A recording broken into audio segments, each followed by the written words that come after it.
Good morning, ladies and gentlemen, and welcome to the Hormel Foods Corporation third quarter earnings conference call. At this time, all lines are in listen-only mode. Following the presentation, we will conduct a question-and-answer session.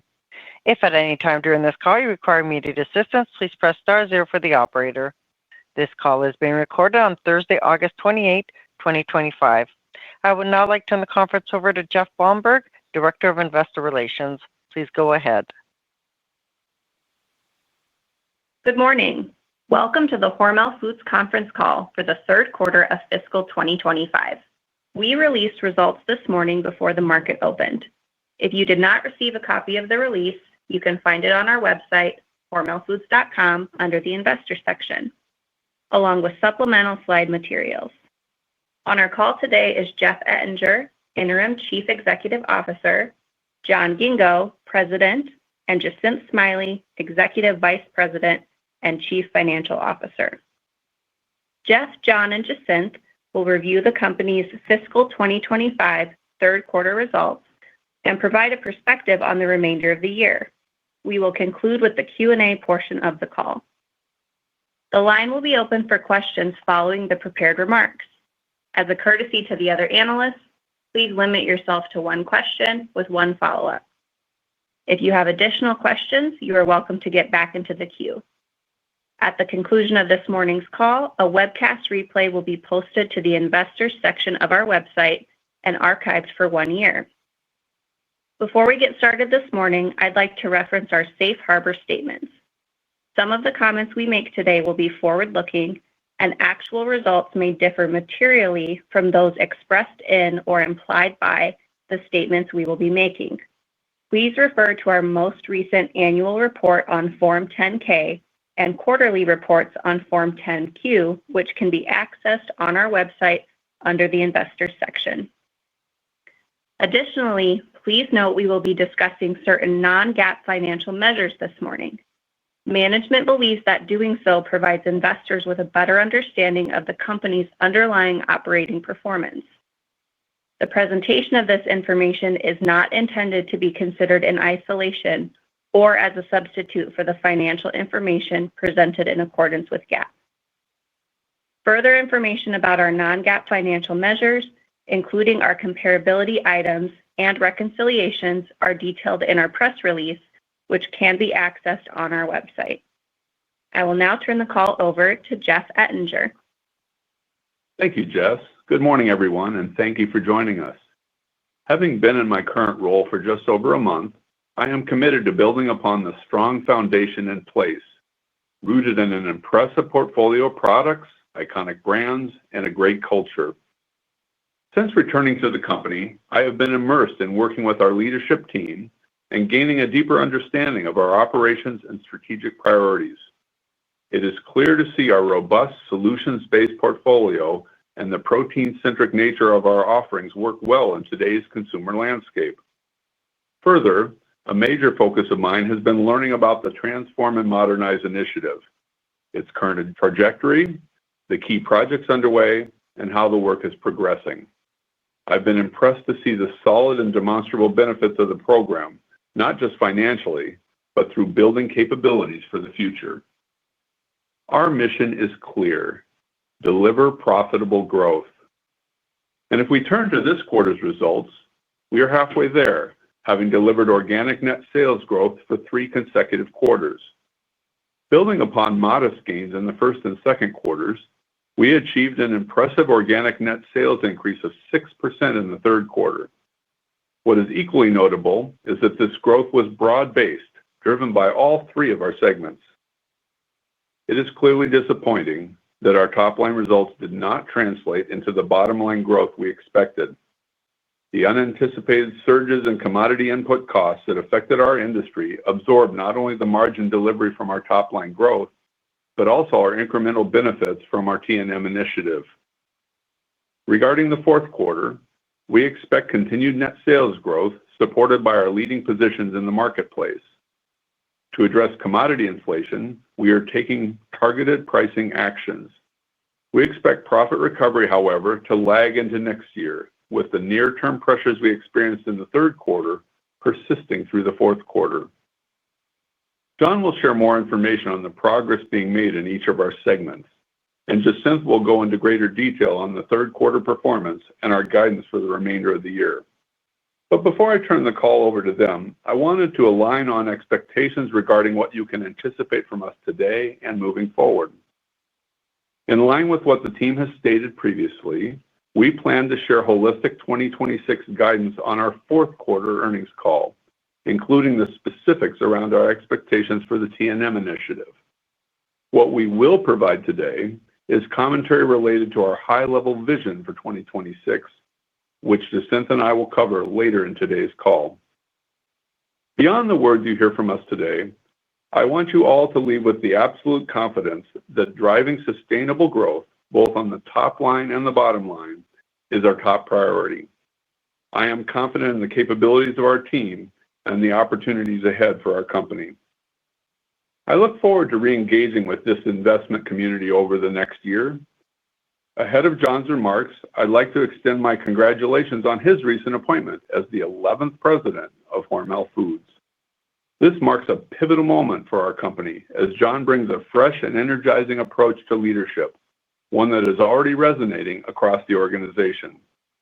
His ability to balance strategic clarity with a collaborative, people-first approach is exactly what we need as we continue to evolve and grow. I look forward to partnering with him, and I'm confident we will make meaningful progress in advancing our mission over the coming year. And with that, I will turn the call over to John. Thank you, Jeff. I want to take a moment to congratulate you and welcome you back to the company. Many of you know Jeff already as a purpose-driven leader with a proven track record of successfully leading this company. In just a short time since his return, I've been impressed with his clarity of vision, the conviction with which he leads, and the mentorship he's extended to me personally. He brings renewed energy and focus, and I'm excited to partner with him as we move forward. Further, I also want to take a moment to congratulate Jim Snee on his well-deserved retirement and thank him for all he has done for our company and for me personally. Jim was a transformative leader. He had a culture-first mentality and recognized the opportunity for greater potential for our company. He launched our journey of transformation, and I look forward to carrying that torch forward. With that, let's jump in. In today's consumer landscape, there's a lot to be considered. Consumers are cautious, yet resilient. They have shown a willingness to spend when products and experiences meet their needs, but rising costs are forcing consumers to make trade-offs. That said, we believe the powerful combination of our protein-focused portfolio, leading positions across multiple channels, and capabilities related to innovation, renovation, customer partnership, and strategic brand investment position us well to maintain the top-line momentum that we've built over the last 3 quarters. Take our retail segment, for example, where our vision is focused, deliberate, and is now in motion. We are building a consumer-led growth engine powered by protein-centric solutions that deliver meaningful value to customers and consumers. By modernizing our products to deliver category-leading differentiation, innovating bigger and bolder, and taking a disciplined approach to investment and execution, our retail team is building strong brands. And I'm pleased with how these efforts are translating into results. In the third quarter, our flagship and rising brands delivered 3% dollar consumption growth. And taking a closer look at those results, I am particularly encouraged by the volume-led momentum across many of these brands. In fact, many of our category-leading brands showed impressive consumer volume demand in the third quarter, including brands like Holy Guacamole, Spam, Black Label Bacon, Herdez, Hormel Pepperoni, and Applegate, to name a few. Each of these brands leveraged a personalized take on our common playbook. They started from a position of strength with consumers, benefited from our ongoing renovation and innovation work, which is focused on staying ahead of evolving consumer preferences, and many received targeted marketing support to drive both relevance and measurable returns. Digging into one of these brands a bit further, the Spam brand shows just how impactful our approach can be. Our ongoing modernization strategy for the Spam brand delivered another strong quarter, with year-over-year volume and net sales growth.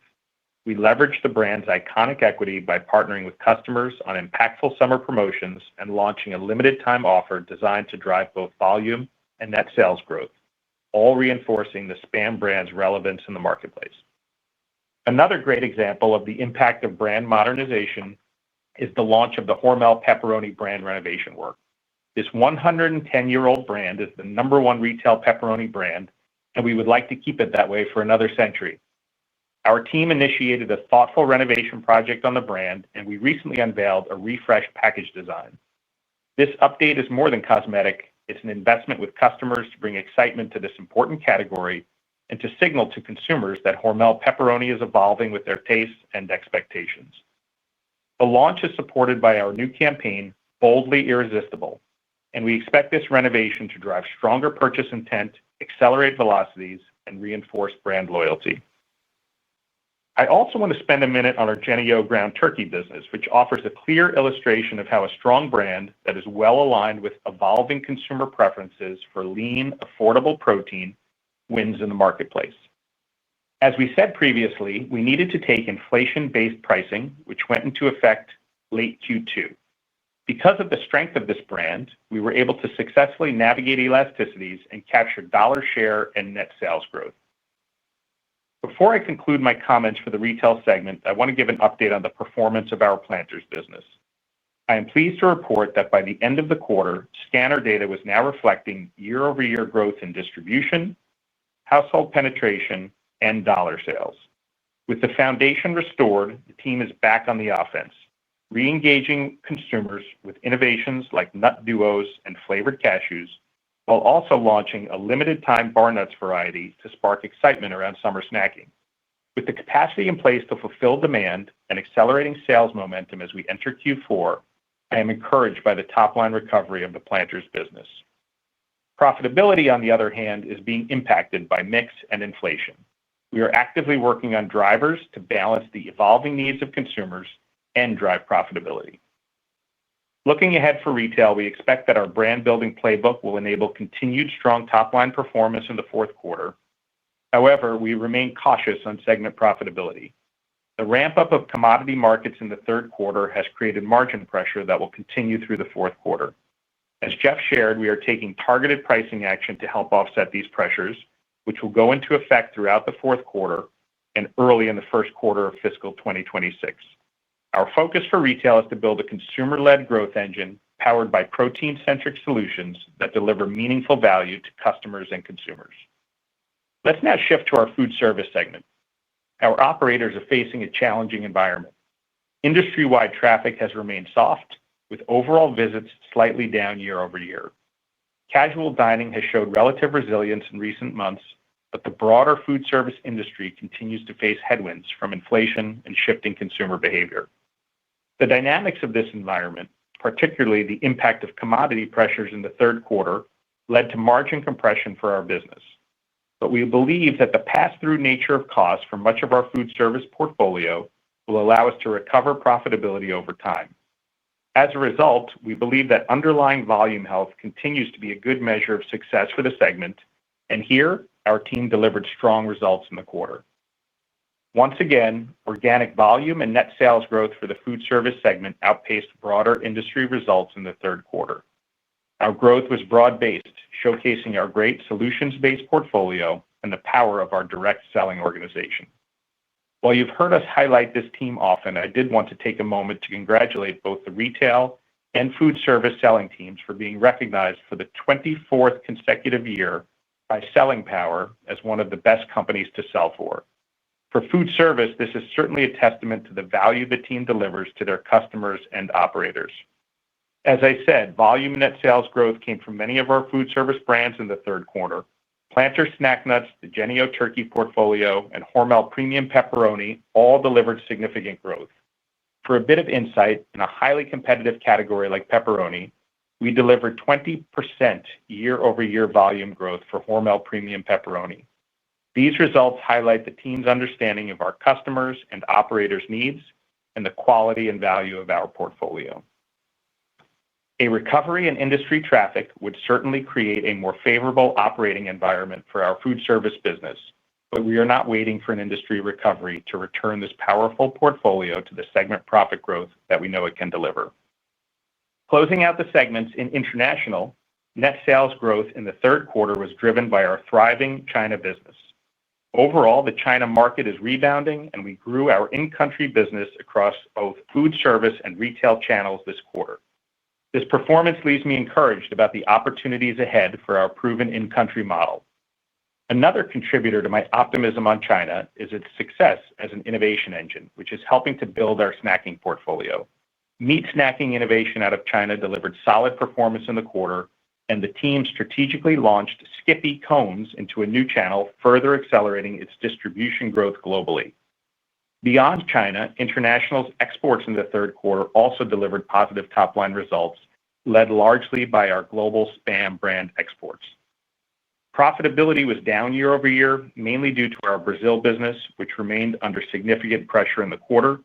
The operating environment in Brazil continues to be challenged by competitive pricing dynamics. Our international team remains focused on expanding our global brands and portfolio with the same mission of returning to profitable growth. Turning back to our performance overall in the third quarter, while our top-line results were impressive, the bottom-line results were disappointing. The commodity inflationary pressures we felt were significantly greater than anticipated.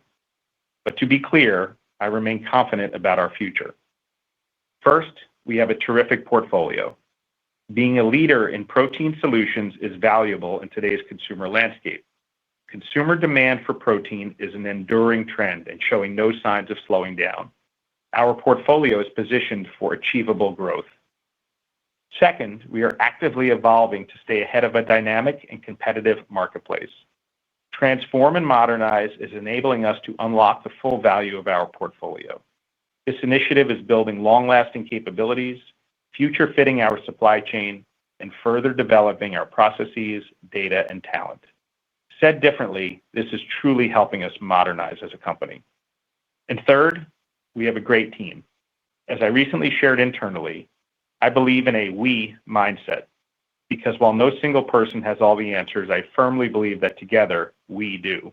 I am energized by the opportunity to lead this talented team as we unlock the full potential of our impressive portfolio and company. With that, I will now turn the call over to Jacinth to provide details on our financial performance, our fourth quarter outlook, and commentary leading into fiscal 2026.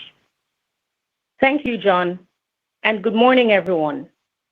We are pleased with the top-line growth we delivered in the third quarter.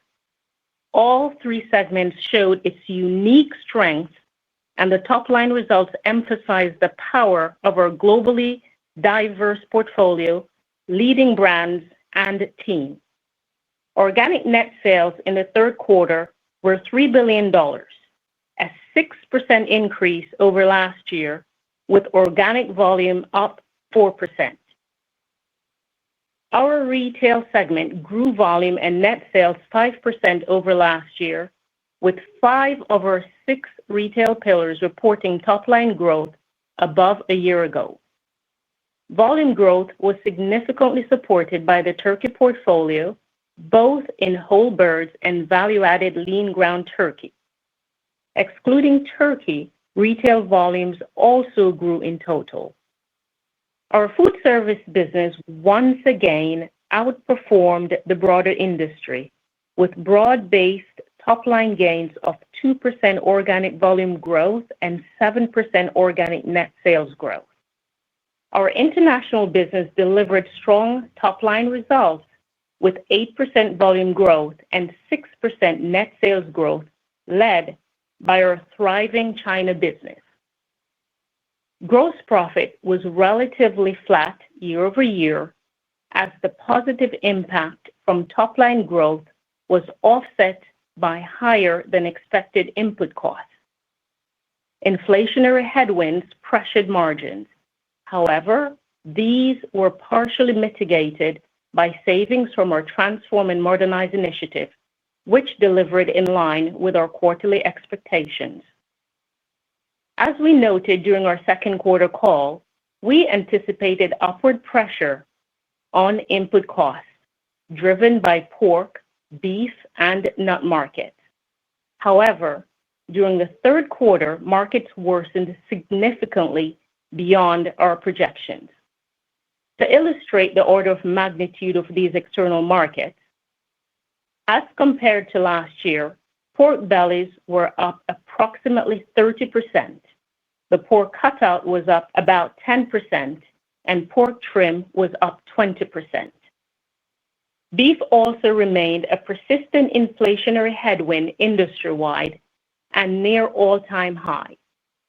Collectively, we experienced approximately 400 basis points of raw material cost inflation in the third quarter alone, representing a notable increase relative to last year.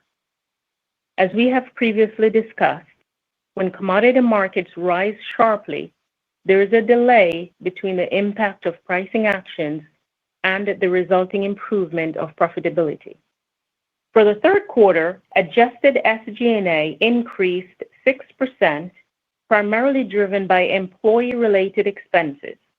Advertising investments were also higher for the quarter as we continued to strategically invest in our brands to support long-term brand health. Equity in earnings for the third quarter increased due to favorable results for Megamex Foods and a modest benefit from our international investments. Interest and investment income increased due to performance from the Rabbi Trust. Overall, adjusted EPS for the third quarter was 35 cents. Cash flow from operations was $157 million for the quarter, a sequential improvement from the second quarter, but remains down compared to the prior year as we intentionally built additional seasonal inventory.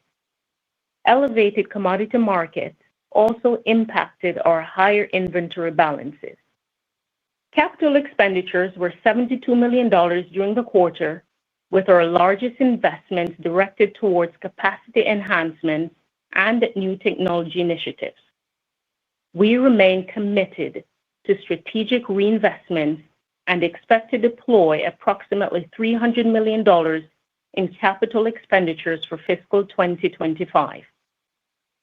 I remain confident in our ability to generate strong, sustainable cash flows over the long term, which supports our continued execution of a disciplined and balanced capital allocation strategy. As a proud dividend aristocrat, dividends paid to shareholders in the third quarter were $159 million, totaling $474 million for the first 9 months of fiscal 2025. We also declared and paid our 388th consecutive quarterly dividend. We ended the quarter with our net debt leverage ratio well within our target range of 1.5 to 2 times, reflecting our balance sheet discipline and financial flexibility. The Transform and Modernize initiative continued to perform well and met our expectations for the quarter, delivering incremental benefits to the bottom line. The team has executed impactful work to drive value, which totaled approximately 90 projects in the third quarter. As we have shared, this initiative is more than just a cost savings project. It is about the way we do business across the enterprise, building new capabilities and reshaping how we operate while creating a new path for growth. An especially noteworthy project this quarter involved optimizing our manufacturing footprint. We announced the partial closure of one facility and the reallocation of production volume across our broader network, aimed at enhancing operational efficiency and long-term scalability. With a robust backlog of projects and confidence in our ability to deliver meaningful results, we are reaffirming our expected range of $100 to $150 million of incremental benefits in fiscal year 2025 and believe we will finish the year near the high end of our T&M range. Shifting to the remainder of 2025, there are some considerations to keep in mind as we close the year. We continue to expect the top-line growth in the fourth quarter, and we expect our turkey portfolio, the Planters brand, and our leading positions in the marketplace to continue to be a strong growth driver. For profitability, we have announced inflation-based pricing actions related to the third quarter markets, which we expect to partially benefit the fourth quarter and carry into the first quarter of fiscal 2026. As the fourth quarter has begun, counter to our expectations, commodity markets have remained elevated across a variety of inputs. With that, we're assessing additional pricing actions. Our tariff estimate remains unchanged at a 1 to 2 cent EPS headwind for fiscal year 2025. Altogether, we expect fourth quarter adjusted EPS to be in the range of 38 to 40 cents, reflecting a prudent outlook amid ongoing industry dynamics.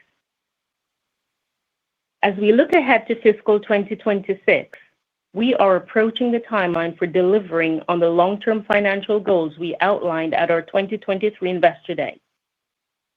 Over the past 2 years, we have numerous achievements to be proud of, especially within our Transform and Modernize initiative, where we have extracted value and invested in developing processes, talent, and capabilities that will help propel us into the future. However, the growth goals we previously set for 2026 were based on certain assumptions that have not been realized. Among those assumptions were expectations of a more stable input cost environment, stronger consumer sentiment, and earnings growth in the second half of fiscal 2025. That being said, as Jeff and John have mentioned, we are aligned and focused on returning to profitable growth. We are in the early days of our annual planning process, and while we are not providing fiscal 2026 guidance today, our belief is that our long-term growth algorithm is a better metric to use when considering our go-forward results. As we look ahead, we expect the top line to benefit from pricing actions, growth across our brands, and product mix improvements. On the bottom line, we expect continued meaningful benefits from our Transform and Modernize initiative, benefits from the manufacturing footprint decisions we have made this year, and possible cost reductions related to SG&A spend, which has outpaced growth in recent years. We will provide our holistic 2026 guidance on our fourth quarter earnings call. Before we transition to Q&A, I want to leave you with a clear message. We are not just navigating the present, we are building a better company for the future. My confidence in our future is grounded in the strength of our robust protein-centric portfolio, the resilience of our team, and the long-term capabilities we are building to drive sustainable growth.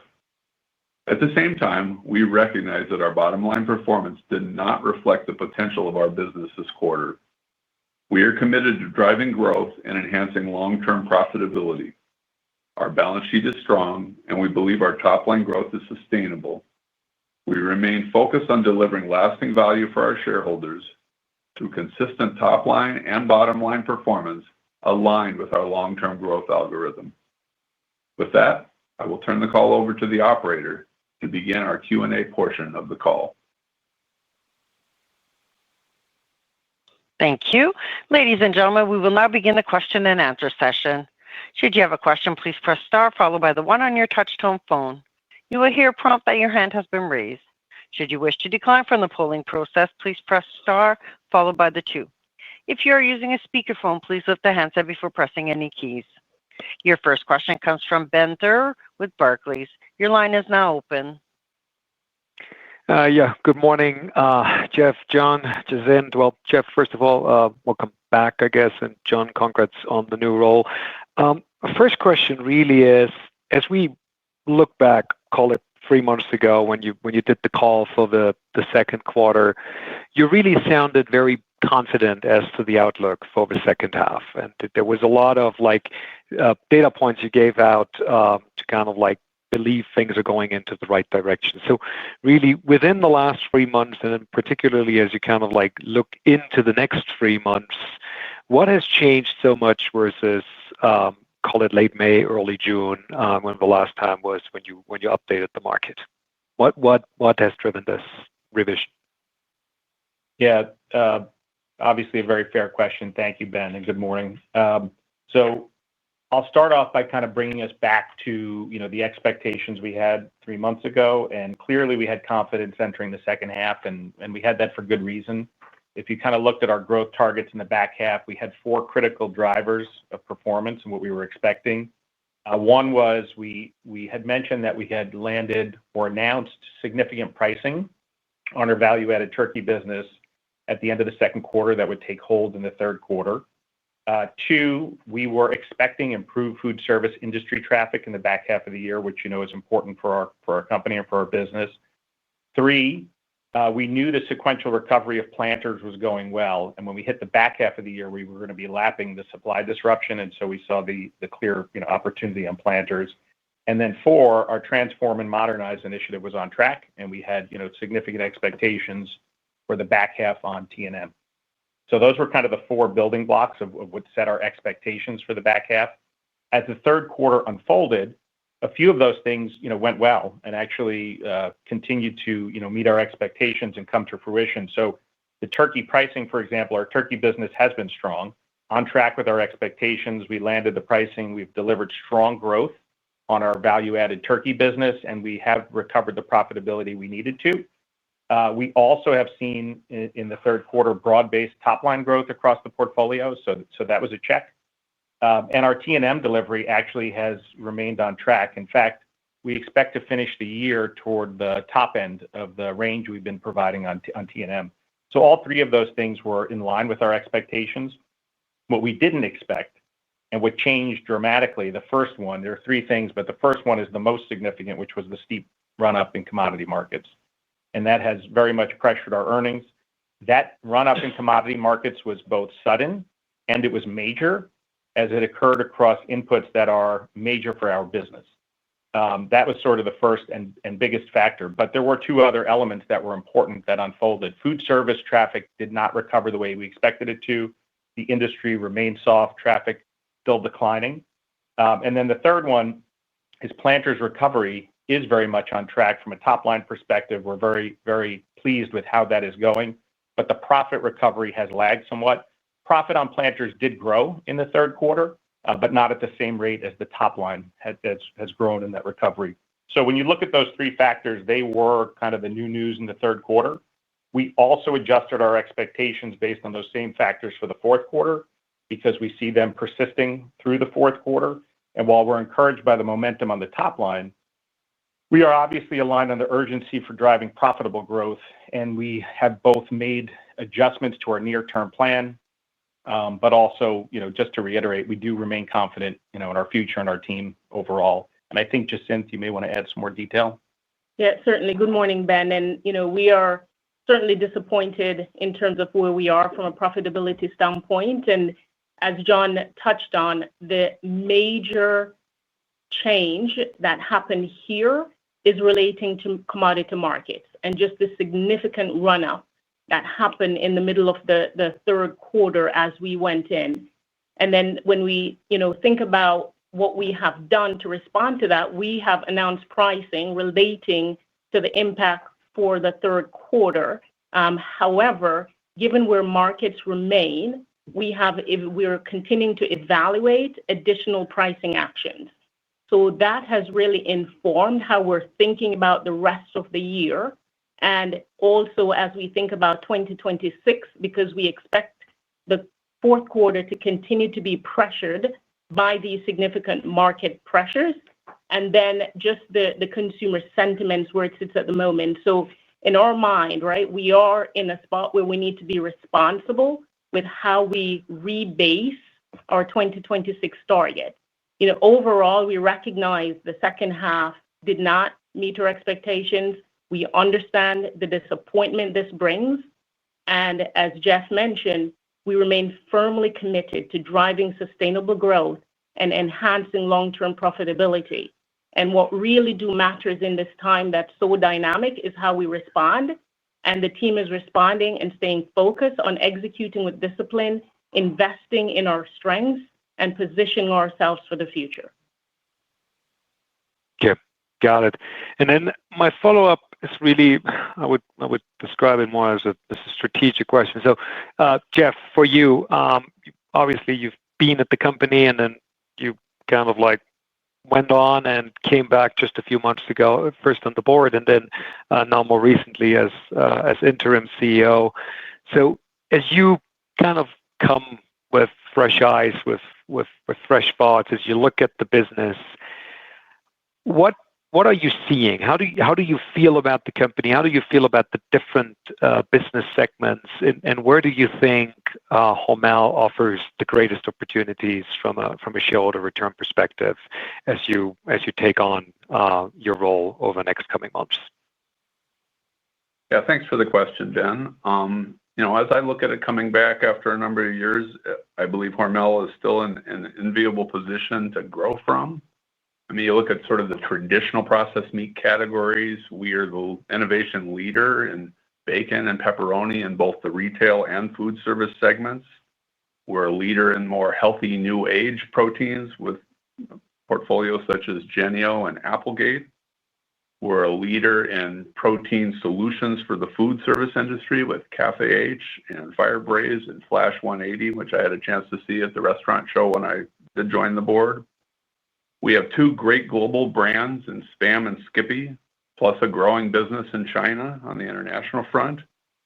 And we're strong in certain non-meat protein areas such as Planters and Skippy and our Mexican portfolio and our partnership with Megamix. Frankly, we intend to be able to expand on this sort of strategic side, Ben, at your conference next week, the Barclays Back to School Conference. And so we'll give you more details on kind of what we're excited about there. To answer sort of the second part of your question, the very first day John and I assumed these new roles, we had a town hall with our team, and we really talked to the team about, hey, what does winning look like, frankly, in this industry, or frankly, to me, almost in any business? And it's all about growing your top line and your bottom line. Growth in your top line shows that your products are connecting with consumers and customers. And I'm encouraged that in this recent quarter, we delivered on just that. So we're kind of halfway there in that regard. But you also have to grow the bottom line. You have to grow the bottom line to show that you're actually getting paid for all the hard work you're doing in a total system basis. And you also need to do it because it serves the interests of our shareholders, who we understand have other options in terms of their investments. And so growth is imperative. So that's our focus, is going to be consistently driving top and bottom line growth. Thank you very much. Your next question comes from Tom Palmer with JP Morgan. Your line is now open. Good morning. Thanks for the question. And congratulations, Jeff, on your return, and John, on your recent promotion. In your prepared remarks, you noted that your long-term growth algorithm is a better metric to use for forward earnings. I just want to make sure I understood to what extent this applies to 2026, because given some of the cost headwinds this year and also what seems to be emerging tailwinds from areas like turkey, Planters, and the T&M program, I think there was some hope that next year could be more of an above algorithm type year. Happy to take the question, Tom. This is Jeff. I personally have always found it important to have clear and measurable goals for the team. And indeed, Hormel Foods has communicated its current goals of 2 to 3% growth in net sales and 5 to 7% growth in operating income for the past several years. We think these are aggressive but reasonable goals in today's food industry environment. And I personally agree that these are the appropriate goals for our general future expectations. We want the team to focus in the long term on hitting these on both the top and bottom line. Frankly, I'd like to see it quarter after quarter. But these are not intended as our fiscal 2026 guidance. That will come on the Q4 call when we weigh all the considerations, including some that you mentioned in your question. Okay, understood. Thank you. And then, look, traditionally, there is some degree of seasonality in import costs. I think during the third quarter, it's not totally unusual to see some seasonal increase and then some easing as we look at the fourth quarter. To what extent is this seasonal decline embedded in your outlook? If it were to occur, would that be as expected, or that could be an incremental tailwind? And then I guess just kind of thinking through the comment about strategically building inventory in the quarter, maybe what areas were built? Because I'm a little curious why, when commodities are so elevated, that strategic decision was made. Yeah. Good morning, Tom. So if I start with your first question, so you're a little cheeky there. You got three questions in, but so that first part of your question around the commodity markets and seasonality. Yes, it typically indeed there is seasonality, and it starts to come down in the fourth. I mean, as we sit here today, right, markets are still elevated above the 5-year average, and that's what's really informing where we sit and the guide that we're giving for Q4. That being said, even when if market starts to come down, given the fact that we have built inventory, that we are not going to necessarily see positive impacts from that because we already have inventory in place. And so when we think about where we're guiding, right, we are expecting again the seasonality to be there, but the markets again staying elevated, and we are not expecting that to have any material impact. And when we think about the inventories from an inventory standpoint, we did build inventory for back to school. We also built, which is mainly around Skippy, then another piece around our center store as we're trying to get our fill rates to where they need to be to service our customers. And then in general, given the significant inflation, that also has impacted the balance that you will see on our balance sheet from an inventory perspective. Thank you for addressing the multi-part question. Thanks. Your next question comes from Leah Jordan with Goldman Sachs. Your line is now open. Good morning. Thank you for taking my question. I wanted to ask about pricing in retail. You took pricing for value-added turkey in the quarter, but pricing overall wasn't really a driver for the top line. So what's the offsetting pressure you're seeing there? And just how are you thinking about your ability to pass through more pricing given the targeted actions you're planning over the next couple quarters? What are you planning in terms of elasticity? And just on those pricing actions, how much of the portfolio will be impacted in the fourth quarter versus 1Q of 2026? Yeah, thank you for the question, Leah. This is John. I'll tackle pricing, and I'll pull back a little bit too, just to talk about pricing in general, because the markets are dynamic, and obviously pricing is a critical topic.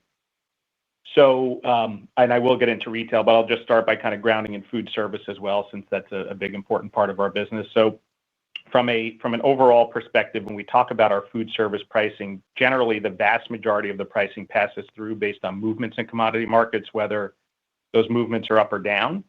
Now, there's typically a timing lag, and so in a period of escalating markets, there tends to be some compression, and then that margin gets restored on the way back down. So that's kind of the food service aspect. From a retail perspective, to your point, there are two very fundamental differences with pricing when it comes to retail. First, the lag time tends to be longer. When we do announce pricing actions to our retailers, there's a longer lag to actually get the pricing implemented. And the second fundamental difference is we need to be very measured with the decisions on if we do or don't take prices up and by how much we take them up when we do.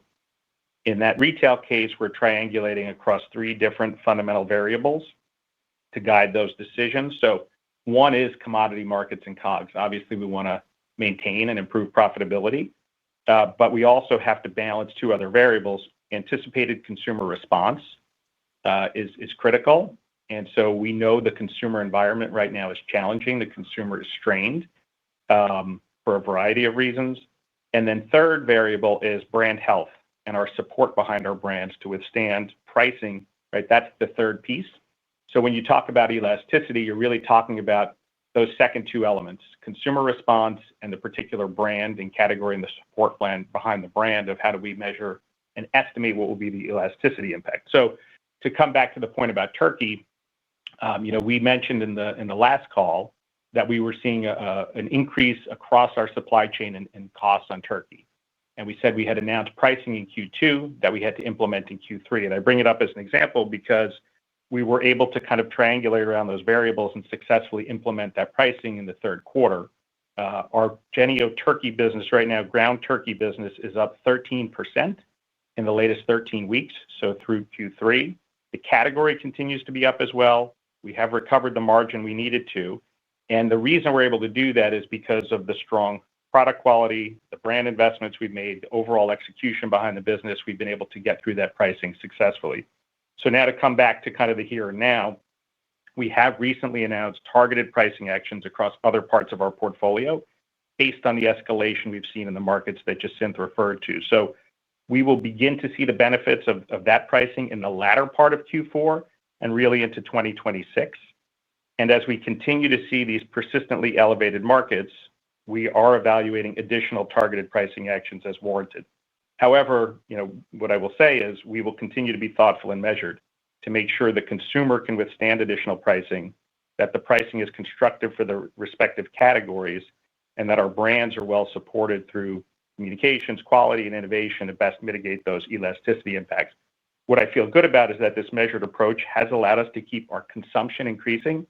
So if you look at our overall consumption results in retail, over 3% growth on our flagship and rising brands, 1.5% growth for total Hormel. We want to make sure we stay vibrant and growing with the consumer. Very helpful. Thank you.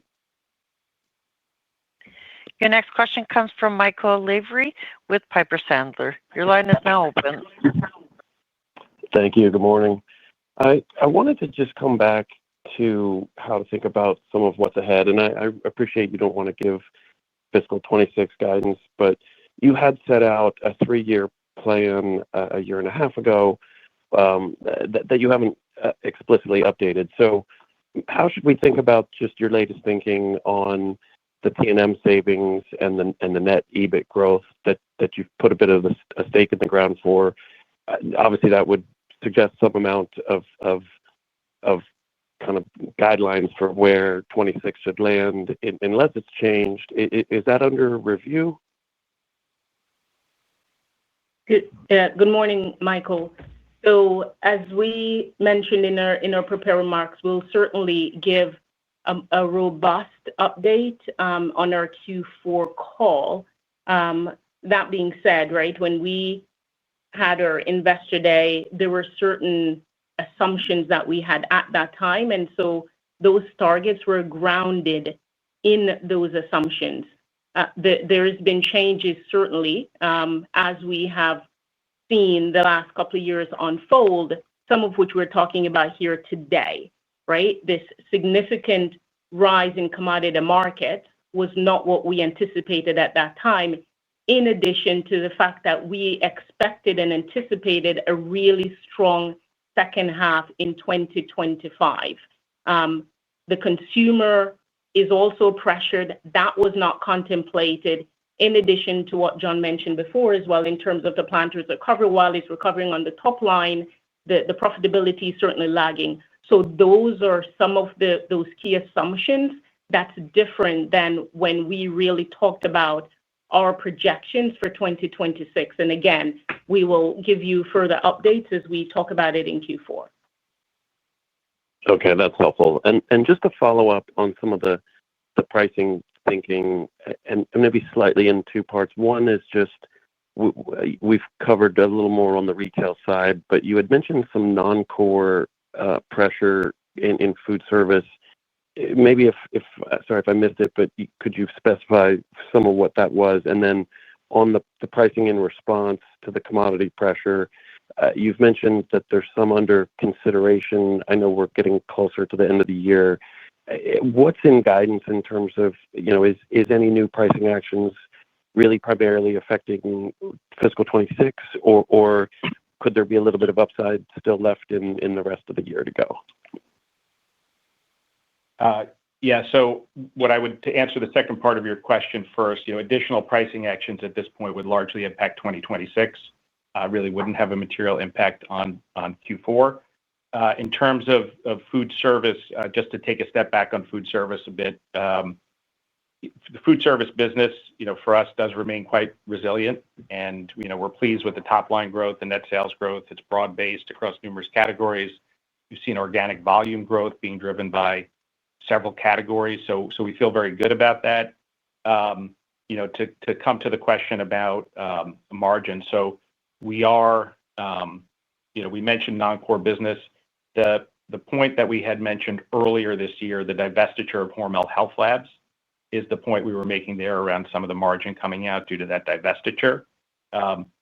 Food service, we feel very good about our plot and our ability to continue to drive growth despite a challenging industry. The traffic is down. If you look at it, we're growing the business. We're leveraging our direct sales team. We're leveraging our portfolio of value-added solutions.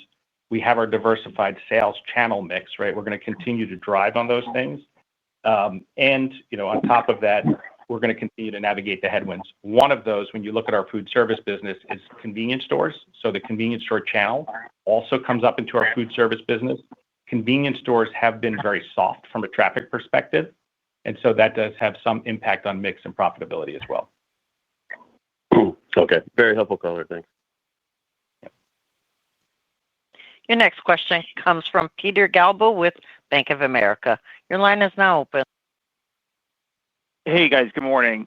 Thanks for taking the question. John, I know there's been a lot of discussion around kind of the pricing dynamic on the go forward. But I guess just if I'm reading your comments or understanding your comments correctly, it does seem like the price cost lag has a potential negative price net of cost impact, at least through the first quarter. And then based on what Jacinth was saying, to the extent markets have remained in an unfavorable position relative to your expectations, that could linger really through the first half. So I'm hoping to get a little bit more color in terms of when you think you kind of get back to parity from a price versus cost perspective, or maybe said another way, when you actually get caught up, if kind of the current dynamic holds into the end of the year. Yeah. So what I would say is, where we have the pass-through pricing in place across our portfolio, it is a matter of timing, and we will get caught up and we'll ride that up and down, but there will be lag. We tend to fare better when the markets are coming down, and it's a little bit tougher when they are going up, right? On the parts of the business where we are announcing list price changes in retail, it is a little bit different, right? So as we mentioned, we took a round of pricing actions that we already announced. We're evaluating potentially additional pricing actions as warranted and needed. If you take a step back to the comment I made a few minutes ago, we will price where we need to from a commodity perspective, but we are going to balance that. I mean, we are also focused on making sure our brands and categories stay healthy. Long-term growth, attracting consumers through this kind of cycle of what is really low consumer sentiment, high consumer strain, as well as these very elevated markets. We just need to be measured and thoughtful and disciplined around those decisions. So we will continue to evaluate it. It's dynamic, obviously, where we need to leverage trade promotion as another variable in that mix to balance things for the consumer and profitability. We can do that as well.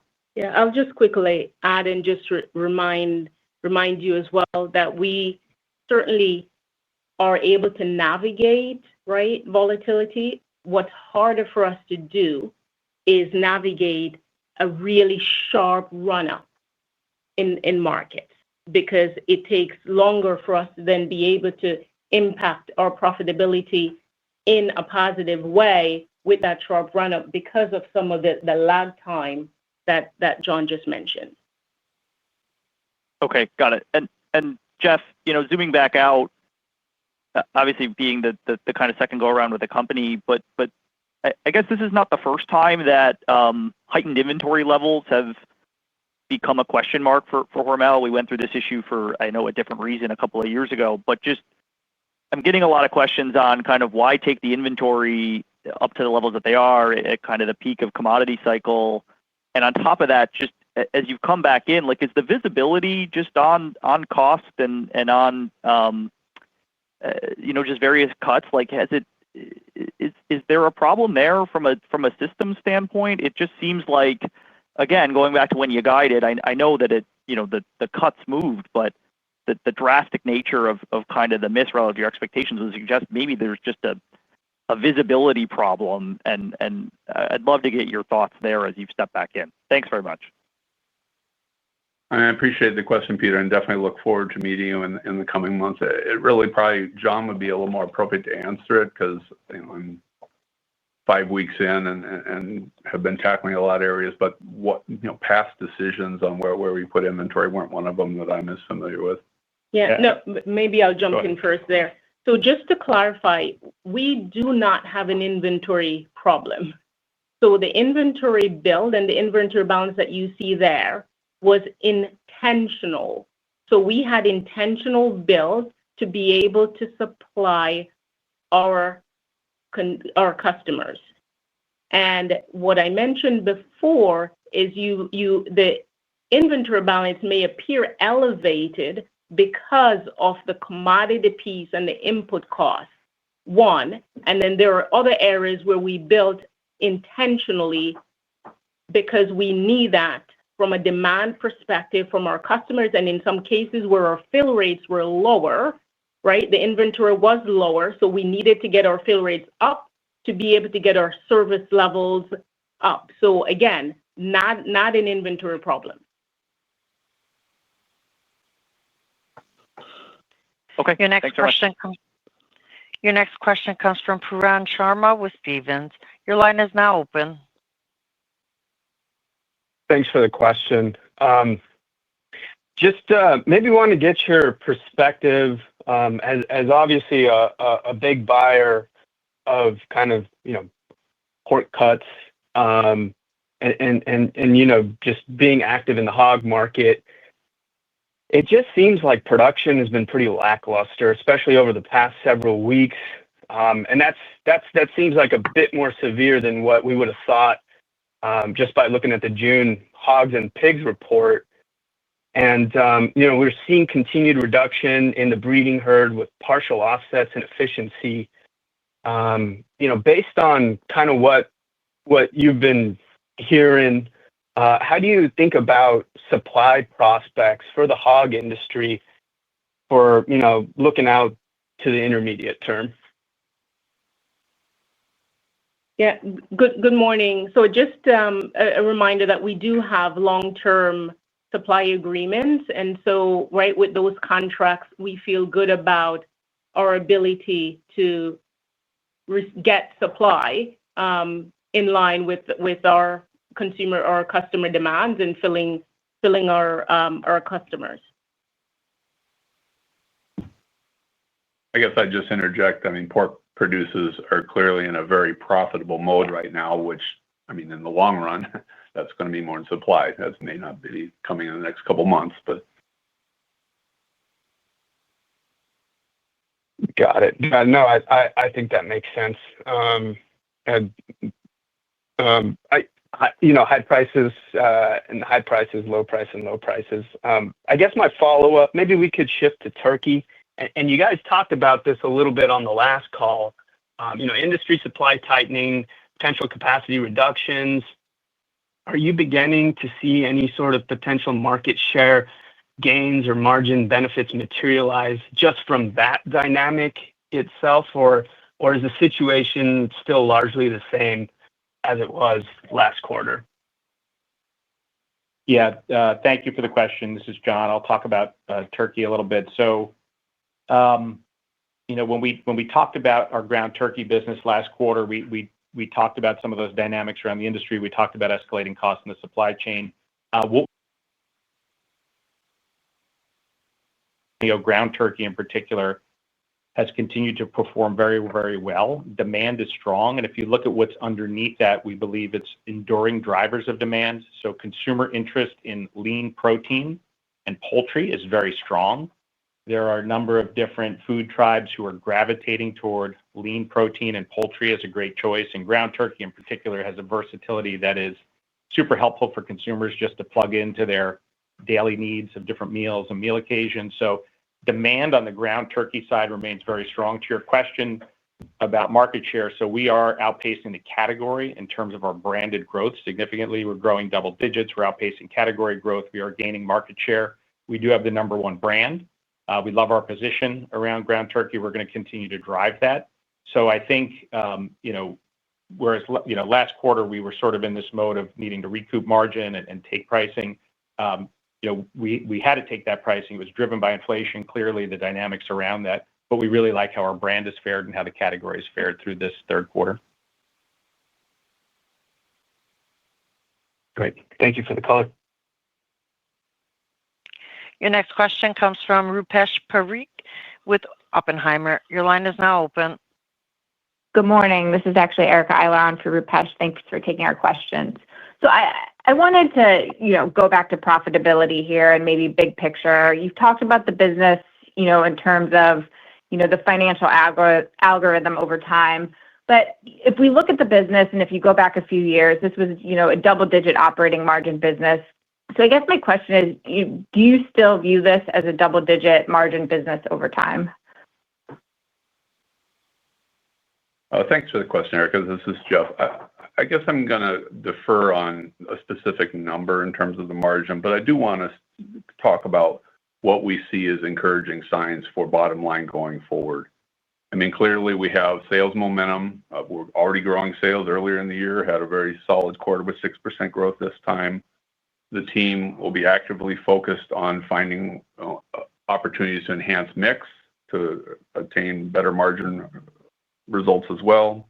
We've talked about pricing. We've talked about how we took pricing already and that the benefit of that will kind of start coming in Q4 and definitely will be emerging by Q1.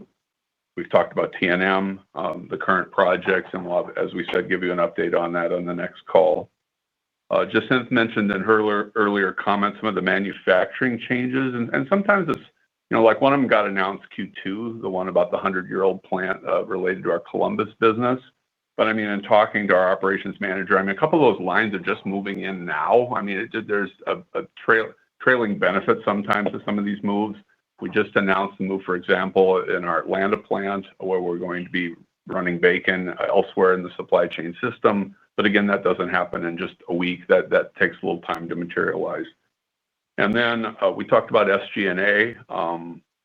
This quarter, SG&A was up 6%. And ultimately, we want to get into a position where the growth of SG&A is not outpacing sales. It has done that over the last couple of years. We are looking at possible cost reductions in that area as well. Just to double-click, Erica, to Jeff's comment around mix, just to add a little bit more color there. I look at it in two ways. At the enterprise level, our food service business has very strong margins, and our ability to continue to invest and drive disproportionate growth in our food service segment is critical. We have a consistent track record of driving growth on that business. Obviously, when the industry is healthier, we'll be able to drive even more growth behind that business. That's kind of focus one at the enterprise level. When you drop into retail, the focus there is to continue to drive our flagship and rising brands, which tend to have our higher margins and our advantage businesses. We distort our investment to flagship and rising. We deprioritize and even exit at times non-core, less strategic businesses in retail. You could see that play out in the numbers this past quarter, where our flagship and rising brands grew over 3% in consumption. Our total Hormel plot was up 1.5 points in consumption, right? They are driving the growth for retail. Obviously, we were impacted by commodity markets in the quarter, but strategically, from a mix perspective, that's how we think about it at the enterprise level. Okay, no, I appreciate all that color. Just my follow-up just on the top line. Strong organic sales growth this quarter. You're expecting solid growth again in Q4. Do you believe you're on a path to more sustainable organic sales growth going forward? Just curious if you're confident that we're at a sustainable inflection here. Yeah, we are confident in our strategies to drive top-line growth around the business. We absolutely are. If you kind of look across the segments, we think we have an advantage model in food service with our direct selling force, with our value-added innovative solutions for operators. We're going to continue to drive that. To the extent that the industry picks up and gets healthier, we should be able to drive more growth behind food service.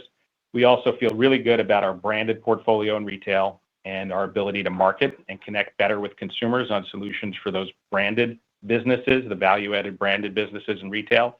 Our flagship and rising brands have been putting up consistent consumption growth, and we're going to continue to focus on that. We do feel good about our plot, and our confidence in driving top line into the future. Great. Thank you.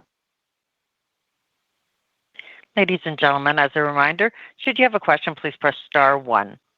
Your next question comes from Thomas Henry with Heather Jones Research. Your line is now open. Good morning. Thanks for taking the question. Coming back to turkey, will you experience any benefit from elevated turkey breast meat pricing this year, or will that be all in 2026? In addition, could you provide a rough split on the benefit from whole bird pricing expected in 2025 versus 2026? Thank you. Yeah. On whole birds, they are slightly better than what we had expected from our original outlook, but most of that upside is going to be in next year around the fresh season around Thanksgiving. We don't have any guidance on breast meat right now.